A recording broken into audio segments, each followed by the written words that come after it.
Oi, gente, agora a gente vai fazer uma revisão assim de logaritmo. Por quê? Vocês passaram um certo tempo sem fazer atividades do logaritmo, mas vocês já fizeram os exercícios propostos e isso aqui é uma revisão para a gente fazer uma atividadezinha hoje, tá bom?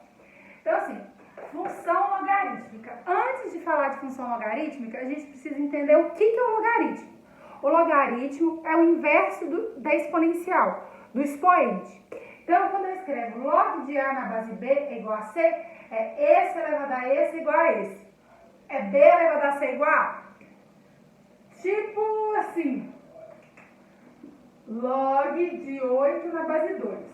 2 elevado a quanto vale 8?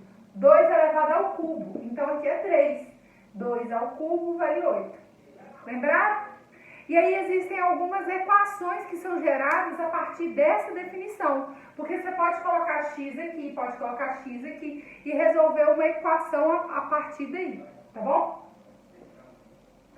Então, o início da nossa lista lá, que a gente já resolveu, o número 1, 2 e 3 e o último número, se eu não me engano, é todo sobre isso aí. Só aplicar a definição. Aí, dentro dessa definição, tem a condição para isso existir. Está falando que esse número aqui de dentro, que é o resultado, só pode ser o resultado positivo, já que a base sempre é positiva e não pode ser 1.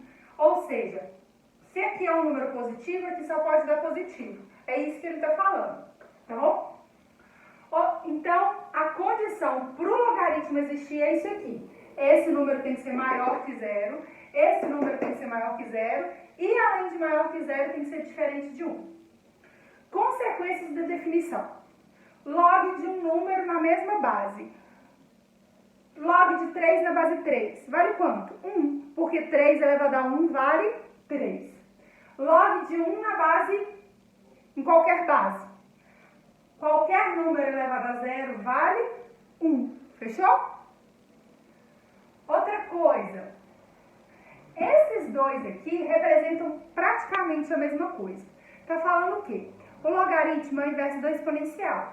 Então, você pega um exponencial e joga dentro do log, um anula o outro e sobra n.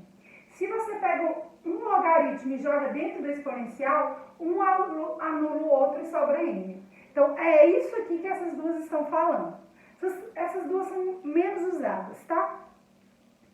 E isso aqui está falando uma coisinha que a gente vai usar em algumas equações. O que ele está falando? Se o log de A na base C é igual ao log de B na base Z, você pode anular esse log com esse log se acontecer alguma coisa. Se essa base for igual a essa base e valer as condições de existência, né? Então, é a ideia de você conseguir cortar. Então, teoricamente, você pode cortar esse com esse, tá?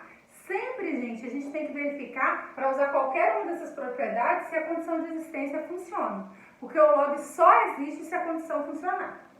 Aí a gente tem 4 propriedades. A primeira propriedade fala o quê? Que eu transformo um produto numa soma. Log de A vezes B é log de A mais log de B. Tudo na mesma base. A divisão A sobre B vira subtração.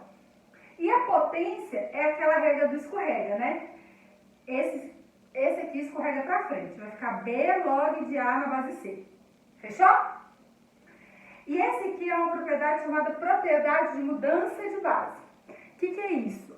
Por exemplo, você tem um logaritmo A, que em cima tem um número, embaixo tem outro número, mas esses números não são potências um do outro, mas os dois são potências de 2, por exemplo. Então, você pode mudar para a base 2 se você quiser. É para a base que você escolher. Você só tem que manter essa base igual a essa base. Você escolhe uma que funciona. Aí o gráfico. O gráfico fala o seguinte. O tipo de log, o gráfico de log mais simples possível, log de x na base A. Essa base tem que valer essa condição de existência. Então, no caso aqui era o B. O B tinha que ser maior que 0 e diferente de 1. Aqui eu coloquei a letra A, mas continua a mesma restrição. O A aqui tem que ser maior que 0 e diferente de 1. Então, eu dividi em duas. O A entre 0 e 1 e o A maior que 1. O A entre 0 e 1 significa que ela é o quê? Decrescente. O A maior que 1 significa que ela é o quê? Crescente. Então, sabendo mais ou menos o formato desses dois. Mas eu queria dar uma dica muito importante para desenho de gráfico de log. Se você vai desenhar, por exemplo, log de x na base 3, você escolhe os valores para x para jogar no gráfico, não é? Então, você vai escolher potências de 3 para jogar nesse gráfico. Então, na hora de fazer a tabelinha, x e y, você escolhe o x, não é? Então, aqui você vai colocar 1, 3, 9, 27, 1/3, números que são potências de quanto? De 3. Se a base for 8, aqui você vai colocar potências de 8. Se a base for 2, você vai colocar potências de 2. E outra coisa que eu acho importante é você colocar potências que vão dar o resultado log negativo. Por exemplo, aqui eu coloquei 1/3.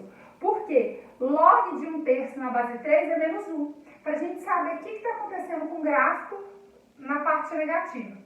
Tá bom? Então aqui, ó, o x você escolhe, mas escolhe o x de maneira esperta. O x que você sabe tirar o log de cabeça. Belezinha? Agora, vocês vão fazer o favor para mim de pegar a listinha que eu mandei para vocês. Os exercícios estão parecidos com o exercício da lista anterior, dos exercícios propostos. Eu dei essa revisão só para refrescar na cabeça. E aí a gente vai fazer alguns exercícios parecidos. E eu coloquei 3 exercícios contextualizados. Para quê? Para a gente treinar. Quanto mais a gente treinar, e exercício contextualizado não é comigo, é com vocês. É interpretação, é tentar, até conseguir, tá bom? Então eu vou mandar, depois eu mando mais um vídeo com a resolução disso, depois que vocês me entregarem, tá bom?